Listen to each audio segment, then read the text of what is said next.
ኣብ ከተማ መቐለ ሓደጋ ምፍንጃርነታዊ ኣጋጢሙ እቲ ምፍንጃርነታዊ ኣብ ልዕሊ ህይወት ሰብ ጉድኣት ከም ዘየብጽሐ ተረጋጊጹሎ እቲ ሓደጋ ቅድሚ ሕዚ ኣጋጢምዎ ኣብ ዝነበረ ከባቢ ምዃኑ እውን ተፈሊጡ ኣብዚ ጉዳይ ቤት ጽሕፈት ሰላምን ጸጥታን ከተማ መቐለ ዝበሎ ነገር ኣሎ ብቐዳምነት እንምልከቶ ዛዕባ ክኸውን እዩ ኣይተ ጌታቸው ረዳ ኣብ እዋን ፕረዝደንትነቶም ካብ ጸላእ ዝተማረኸ ኣጽዋር ናብ ዓፋር ንኽውሰድ ባይታ ከም ዘመቻቸው ተቓሊዑ እቲ ዓፋር ዝተወደበ ዕጡቕ ምስ ሰራዊት ትግራይ ዝናሕንሕን ማዕረ ዝደራደረን ሓይልን ምፍጣር ተሓሲቡ ከም ዝተጣየሸውን ንምፍላጥ ተኻኢሎሎም ዝርዝሩ ክነስምዐኩም ኢና መንግስቲ ፌደራል ናይ ልዕሊ 250 ተጋሩ ቁጽሪ ሒሳብ ባንኪ ከም ዝኣገደ ተፈሊጡ ካብቶም ቁጽሪ ሒሳብ ባንኮም ዝተኣገዶም ፖለቲካውን ወተሃደራውን ኣመራርሓን ሰብ ሃፍትን ከም ዝርከብዎም እውን ተገሊጾሎም ኣካውንቶም ዝተኣገዶም እንመን እዮም ንምንታይ ዕላማ ኸ ዝብል ክነስምዐኩም ኢና ስርዓት ብልጽግና ክልል ኦሮሚያ ካብ ሓይልታት ጸጥታ ብዝተፈላለየ መንገዲ ወፂኦም ዝነበሩ ኣካላት ጻውዒት ምቕራቡ ተገሊጹ ከምኡውን በብኽልተ ሰሙን ብኣሽሓት ዝቝጸሩ ምልሻታት ኣሰልጢኑ የመርቕ ከም ዘሎ ተገሊጾሎም ኣይተ ጌታቸው ረዳ ንጀዋር መሐመድ ብትሪ ነቒፎም ፖለቲከኛ ጀዋር መሐመድ ኣብ መንጎ ስትራቴጂካዊ ረብሓ ሃገርን ፖሊስ መንግስትን ፈልዩ ዘይፈልጥ ብምባል ነቒፎምዎም ጀዋር መሐመድ ንነቐፌታ ጌታቸው ጸዊዕኻ ጽልኢ ኢልዎሎም ቤት ምክሪ ጸጥታ ሕብረት ኣፍሪካ ኣብ ኩናት ሱዳን ኢዶም ዘእትዎ ሓይልታት ኮኒኑ ጃንጃዊድ ምልሻ RSF ኣብ ኤልፋሻር ንዝፈጸሞ ገበን ጽንተት ዝኾነ ነቲ ቤት ምክሪ ተማዕዳዳዊ ዝበሃል መንግስቲ እውን ከም ዘይቕበል ዕላው ገይሮሎም ሰላም ጥዕና ሃበልና ክቡራት ተኸታተልትና ነዚ ዕለት ዝሓዝናዮም ኣገደስትን እዋናውን ሓበሬታታት ዓበይቲ ነጥብታት ብምቕዳም እንሆ ጀሚርና ኣለና ንቻናልና ላይክ ሼርን ሳብስክራይብ እናገበርኩም ምሳናን ክትጸንሑ ብምዕዳም ሕዚ ናብ ዝርዝሮም ክንሰግር ኣብ ከተማ መቐለ ሓደጋ ምፍንጃርነታዊ ኣጋጢሙ እቲ ምፍንጃርነታዊ ኣብ ልዕሊ ህይወት ሰብ ጉድኣት ከም ዘየብጽሐ ተረጋጊጹሎም ትማሊ ምሸት ከባቢ ሰዓት 3 ፈረቓን ኣብ ከተማ መቐለ ከባቢ ዩኒቨርሲቲ ቢዝነስ ዓዲ ሓቂ ዘጋጠመ ሓደጋ ምፍንጃርነታዊ ኣብ ሰብ ጉድኣት ከም ዘየብጽሐ ትግራይ ቱዴይ ካብ ፍልፍላት ኣረጋጊጻላ እቲ ኣብ ፊት ነፊት ሆቴል ሆምላንድ ዘጋጠመ ምፍንጃርነታዊ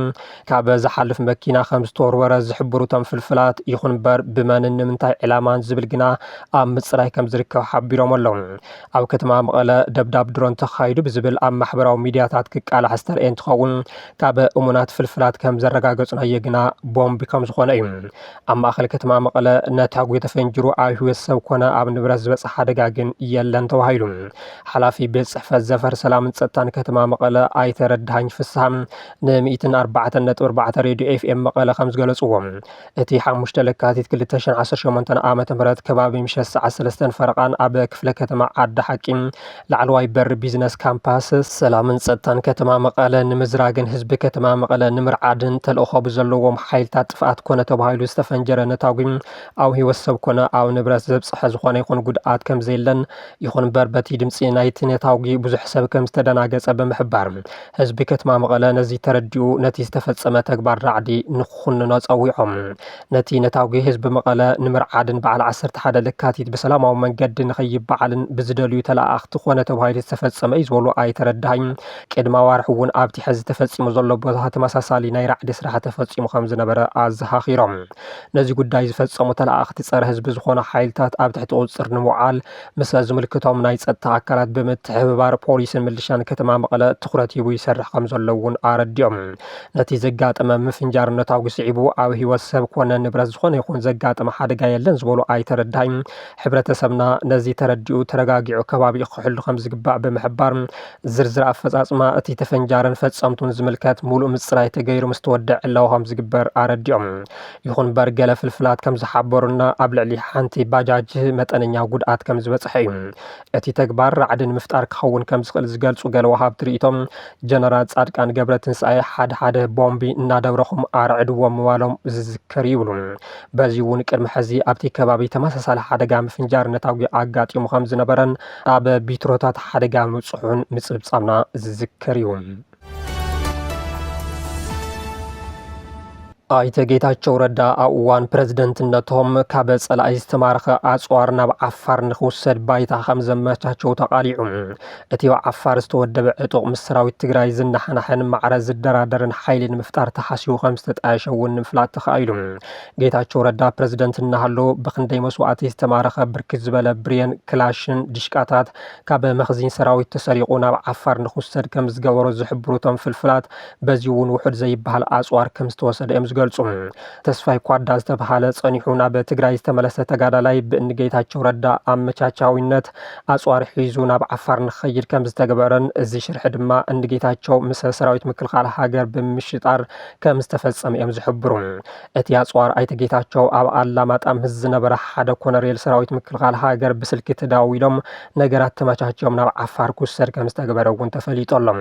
ድሕሪዚ ኣይተ ጌታቸው ናብ ፊልድ ማርሻል ብርሃኑ ጁላ ደው ኢሎም بعوت كوينالا إلهم كم زنجروهم أتم في الفلات عطاليلهم أبتي مسراق أسوار النجيتاتشو ردا جنرال ساركان جبرتن ساين ردا حلفهم من زركبوهم أمرار حخم أون سلسة أزست أرم زركبوهم لعلوت أمرار حسراويت كم استساتف لتفريط اللهم كابتم نتي أسوار كاب تجرينا عفار نخسر زمتاتشو بوليتيكان وتهدرون أمرار حق اليوم حزي أب سلطان زركون تخونو قاليهم تأجيلهم قاليهم دما ناب عفارن أدي سابان كم زخورو تجليسهم النجيتاتشو أبت وان مس أمرار حوحاتن أمرار حسراويتن تفتيرو زنبر أفلالاي كيد خيدو سلطانهم كم زسنهم إنها تجنزو بمخادم سلطانهم نمحلاو كلو مس TDF زنحنحن بمعرخ الدرادر زخلن حيل نمتياش سراويتن أسوارنا عفار نخير كم زقورن تيزوز حبريتها ملكت يخون برح هذه إعلام أوسعيتن ببلسقنا تجاوين أب تحت سراويت برهان الجلاز إزاز حيل خوين تجارونا نحدهم من خدامه يكبر كم زلوا زفلتهم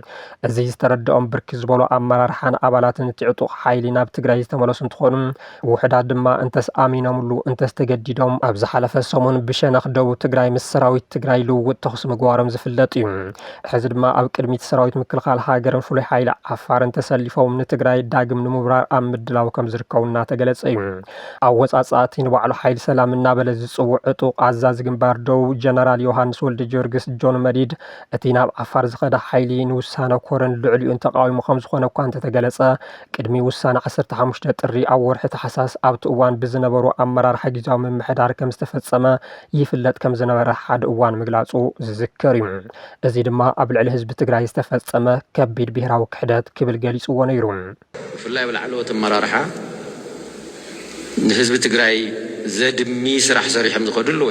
ጌታቸው ረዳ ፕሬዝዳንት እናሃለው ሙሩኻ ስርዓት ብልጽግና ብለይቲ ተፈቲሖም ንኽስደዱ ገይሮም ብምባል ካብ ሕወሓት ክሲ ቀሪቡሎም ምንባሩ እውን ይዝከር መንግስት ፌደራል ናይ ኣስታት 250 ተጋሩ ቁጽሪ ሒሳብ ባንኪ ከምዛ ኣገደ ተፈሊጡ ካብቶም ቁጽሪ ሒሳብ ባንኮም ዝተኣገዶም ፖለቲካውን ወተሃደራውን ኣመራር ሓንሳብ ሃፍትን ከም ዝርከብዎም ተፈሊጦሎም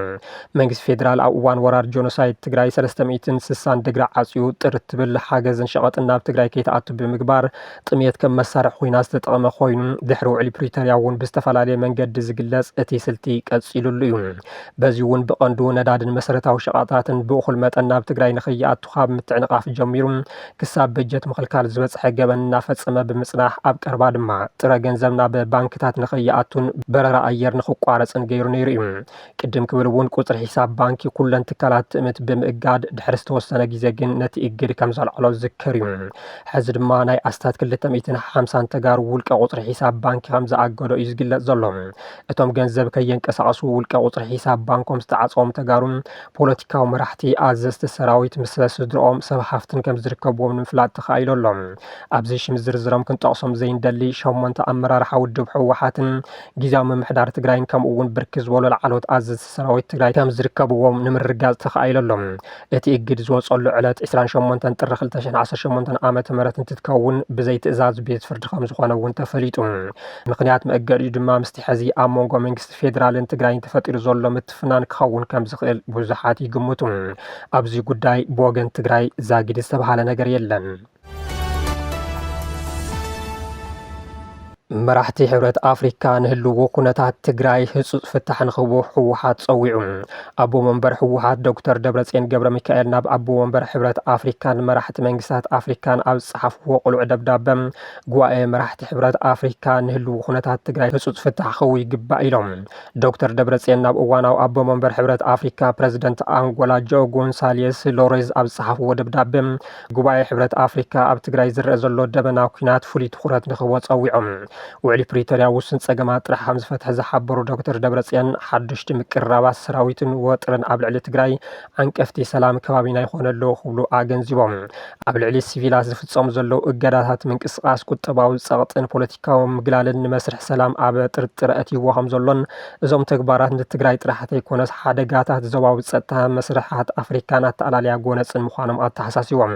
ስለዝኾነ ከምቲ ሕብረት ኣፍሪካ ኣብ ምስላጥ ውዕል ሰላም ፕሪቶርያ ዝተፃወቶ ግደም ፖለቲካውን ሞራላውን ሓላፍነቱ ወሲዱ ንተግባራውነቱ ክተግህ ይግባእ ብምባል ዘገንዘቡ ዶክተር ደብረጽዮን ብተግባር ዘይፍፀሙ ውዕልታት ሰላም ምትእምማን ሸርሽሮም ኣደዳ ሓድሽ ጎነፅ ዝተቃልዑ ምዃኖም ኣገንዚቦም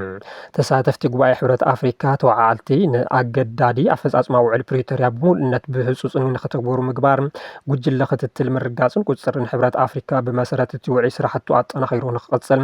ሕገ መንግስታዊ ስርዓት ተኸቢሩ ተመዛበልትን ስደተኛትን ተጋሩ ብውሑስ መንገዲ ናብ መረቦቶም ክምለሱ ንክሕግዙ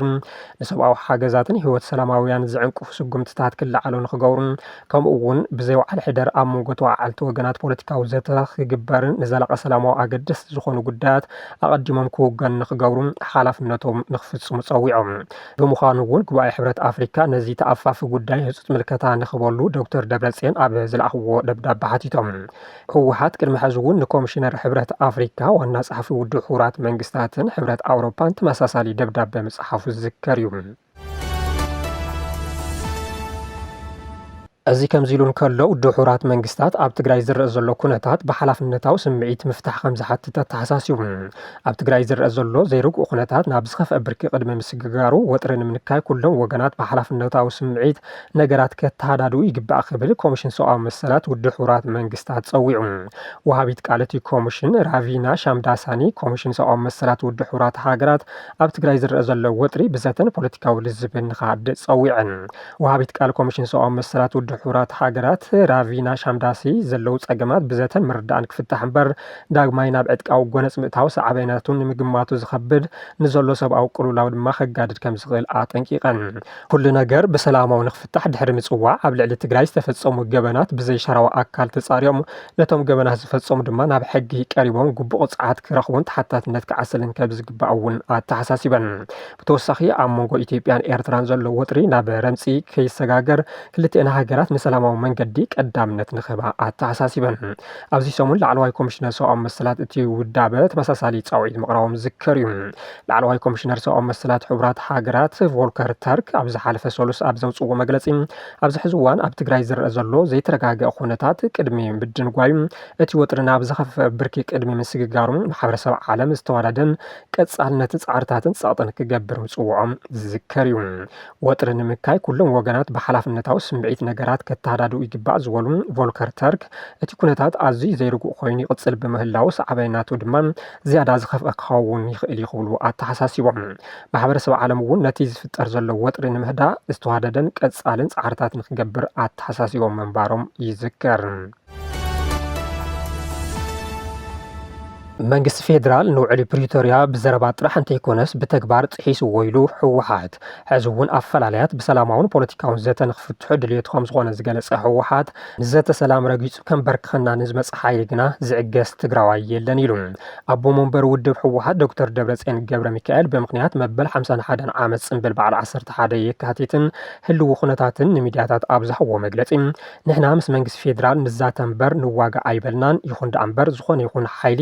ኣንበርክኹ ክገዝአና ኣይንፈቅድን ኢሎም መንግስቲ ፌደራል ሕዚ ካብ ዝተፈላለዩ ከባቢታት ኢትዮጵያ ሰራዊቱን ኣብ ትግራይ የፀግዕ ኣብ ዘለሉ እዋንን ብሰራዊት ተኸቢብና እናሃለናን እውን ንሰላም ካብ ዘለና ቅርብነት ዘለው ፀገማት ብዘተን ክፍትሑ ፃዕሪ እናገበርና ንርከብ ዝበሉ ዶክተር ደብረጽዮን ንዘተ ሰላም ረጊፁ ከንበርክኸና ንዝመፅእ ሓይሊ ኣይንዕገስን ነዚ ዝፃወር ትግራዋይ የለን ከም ህዝቢ ነበርያ ነበረ ክገብሩና ካብ ምድረ ገፅ ንኸጥፍኡና ንዝሰርሑ ኣካላት ኢድና ዓፃፂፍና ኮፍ ኣይንብልን ንሳቶም ከም ቀደም ኣይኮነን ብምባል ይፍክሩ ኣለዉ ናትና ምድላው እውን ከም 2013 ዓመተ ምህረት ኣይኮነን ክብሉ ተሰሚዖም ከም 2013 ኣይኮነን እንዲም ኢሎም ሕዙም ከም 2013 ኣይኮነን ኣነ እውን ኣብቲ ዝነበርናሉ ዝገደኹን ኣየን መስሎም ዘሎ እቲ ጸገም ብዘታ ክፍትሕ እንተ ዘይክኢሉ ንህልውናና ክንብል ክንግብሮ ዝግበአና ነገር ክንገብር ክንግደድ ምዃንና ነፍልጥ ዝበሉ እቶም ኣቦ መንበር መንግስቲ ፌደራል ከም ቀደመ ይኮንኩን ቴክኖሎጂ ተጠቒመ ከካብ ዘለዎ ክብጥሶም የናብለ ኣብ ኣደባባይ ንኽፍክር ይፍትነሎ ኢሎም መንግስቲ ፌደራል ቅድሚ ሕዚ ብቓል ጥራሕ ዝጥሕሶ ዝነበረ ውዕሊ ፕሪቶርያ ሕዚ ድማ ብተግባር እናፍረሶ ይርከብ ዝበሉ እቶም ኣቦ መንበር ህወሓት ብዋናነት ተኽሲ ጠጠው ነኽብል ዝተደንገገሉ ውዕሊ ፕሪቶርያ ብዕሊ ከም ዝተጠሓሰ ገሊፆም ንህዝቢ ትግራይ ከድቅቖም እየ ብዝብል ፈኸራ ሕዚ እውን ትንኮሳታት ይቕፅል ምህላውን ህዝቢ ትግራይ ሕገ መንግስቲ ንክኽበረሉን ግዝኣታዊ ሓድነት ትግራይ ክረጋገፀሉን ተመዛበልቲ ንክምለሱን ብዝተፈላለዩ መንገድታት እንዳገለፀ ከም ዝርከብን ውድብ ህወሓት እውን ዝተፈላለዩ ማሕበረሰብ ዓለም ብፍላይ ድማ ንሕብረት ኣፍሪካ ልዕሊ 10 ደብዳቤታት ከም ዘለኣኸ ኣብሪሆም ዶክተር ደብረፅዮን ወሲኾም ኣብ ኣተግባበራዊ ውዕሊ ፕሪቶርያ ኣመልኪቱ ገምጋም ንክግበር ካብ ሕብረት ኣፍሪካ ብተወሳኺ ንሕብረት ኣውሮፓን ውድብ ሕቡራት መንግስታት እውን ኣስታት 6 ደብዳቤታት ከም ዝተጻሓፈ ሓቢሮም ከም ህዝቢ ምቕጻልን ዘይምቕጻልን ናይ ህልውና ፈተና ኣብ ቅድሚትና ተዳዕኒኑ ብምህላው ኣብ ውሽጢ እንደገን ዝርከብ ትግራዋይ ሓድነት ኣስጢሙ ንኽቃለስ ዝፀውዑ ዶክተር ደብረፅዮን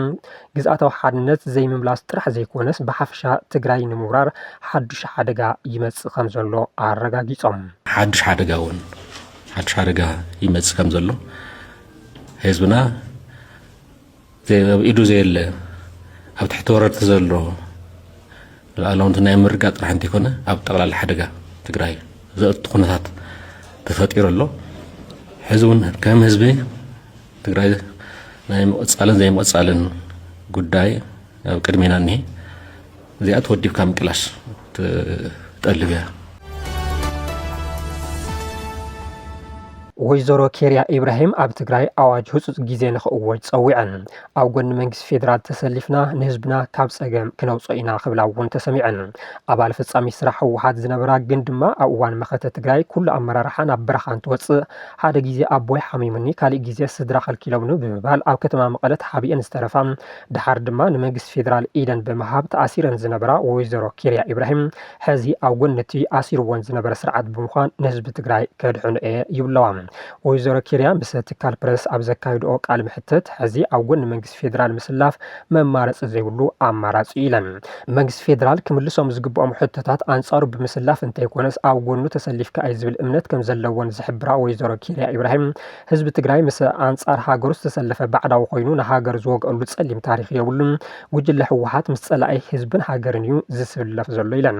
እቲ ጉጅለ ብዝተፈላለዩ ምኽንያታት ህዝቢ ንኹናት ንምልዓል ይፍትነሎም ህዝቢ ትግራይ ግና አንጻር ህዝብን ሃገርን ዝስለፈሉ ኩነታት የለን ከምዚ ዓይነት ታሪክ እውን የብሉን ፈታው ህዝብን ሃገርን እዩ ነዚ መሰረት ብምግባር ኣሰላልፋና ምስ መንግስቲ ፌደራል ኮይና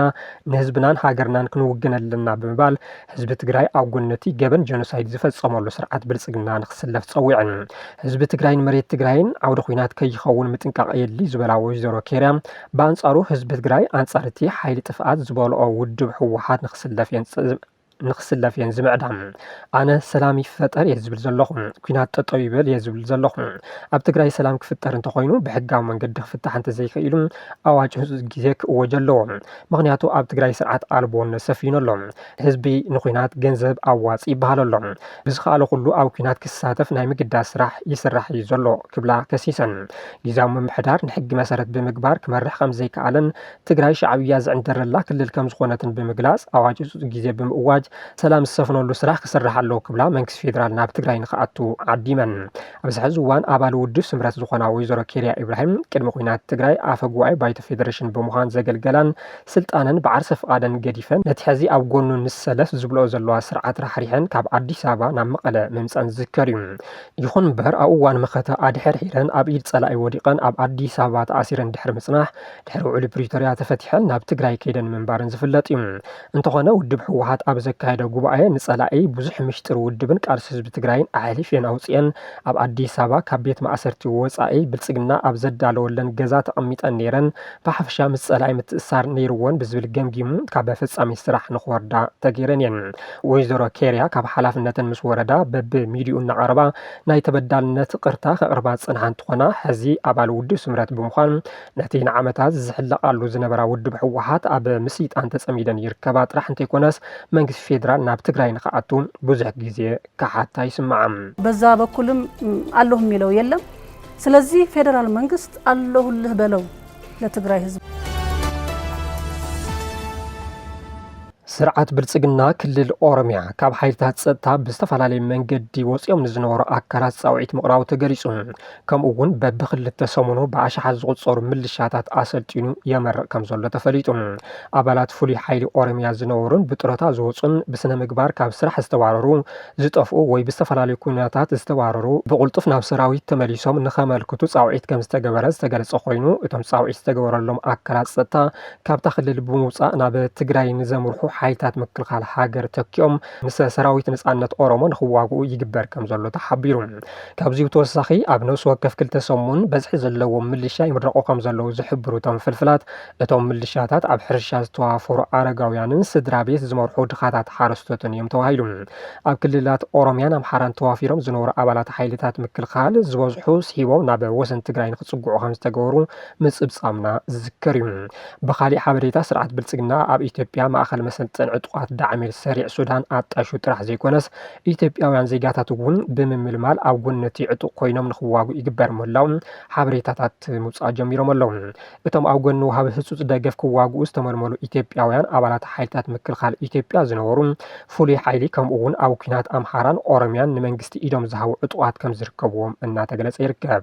ኣብዚ እዋን እዚ ካብ ኢትዮጵያ ዝተመልመሉ ኢትዮጵያውያን ምስ ካብ ሱዳንን ደቡብ ሱዳንን ዝመፁ ተዋጋእቲ RSF ብምዃን ኣብ ከባቢ ዳምዚን ስግረ ደቡባዊ መጥቃዕቲ ንምፍጻም ምድላዋት ይገብሩ ከም ዘለዉ እውን ጸብጻባት ይሕብሩ።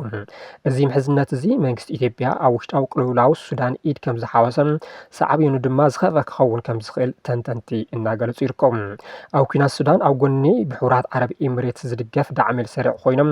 ተዓሲቦም ካብ መንጎ ዝዋግኡ ዘለዉ ኮሎምቢያውያን፣ ቻዳውያን፣ ደቡብ ሱዳናውያንን ኢትዮጵያውያንን ከም ዝርከብዎም ዝተፈላለዩ መረዳእታታት ክሕብሩ ጸኒሖም እዮም። ዓቃቢ ሕጊ ሱዳን ኣብ ዝሓለፈ ወርሒ ኣብ ዝኸፈቶ መዝገብ ክሲ ኣብ ጎኒ እቲ ዕጡቕ ሓይሊ ኮይኖም ኣብ ገበናት ጽንተት ተሳቲፎም ኢሉ ካብ ዝኸሰሶም 120 ውልቀ ሰባት ኢትዮጵያውያን ከም ዝርከብዎም ገሊጹ ምንባሩ ዝዝከር እዩ። ኣይተ ጌታቸው ረዳ ንጀዋር መሐመድ ብትሪ ነቒፎም። ፖለቲከኛ ጀዋር መሐመድ ኣብ ሞንጎ ስትራቴጂካዊ ረብሓ ሃገርን ፖሊስ መንግስትን ፈልዩ ዘይፈልጥ ብምባል ነቒፎምዎም። ጀዋር መሐመድ ንነቐፌታ ጌታቸው ፀዊዕኻ ጽልኢ ኢልዎ ኣሎ።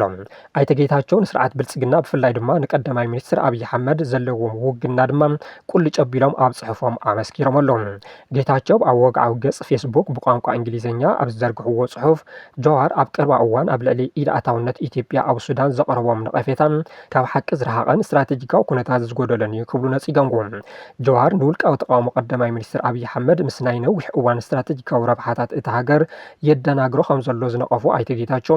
ኣብ ልዕሊ ገዛኣይ ውድብ ዘለዎ ጽልኢትን ፖሊስ መንግስትን ሃገራዊ ረብሓን ካብ ምፍላይ ነፃ ይገብሮን ኢሎም።